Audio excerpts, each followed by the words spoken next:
Making a sale is great, but getting paid is what actually keeps your business alive. If you give customers 30 or 60 days to pay their invoices, you need a way to track who is on time and who is falling behind.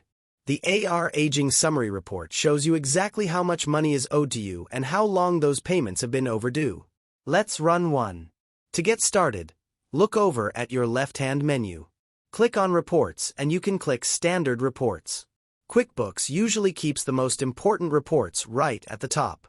Under your favorites, find the Accounts Receivable Aging Summary and click to open it. If you can't find it, you can just search it in the search box. Once the report loads, look at the top toolbar. This is a point-in-time report. Use the Report Period dropdown or the As of Date box to set the exact day you want to check. If you want to see who owes you money right now, leave it on today's date. The magic of this report is in these columns. Current means the invoice isn't due yet.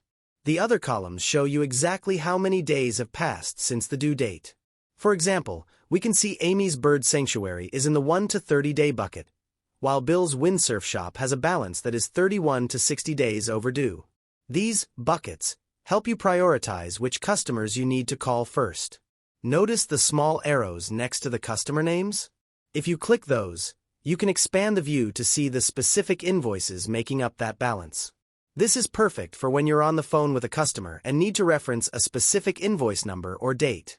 Finally, if you have someone helping you with collections, click the export icon at the top right. You can save this as a PDF or Excel file and send it over so they know exactly who to follow up with today.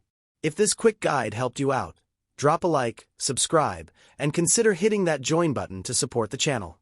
Thanks for watching, and I'll catch you in the next one.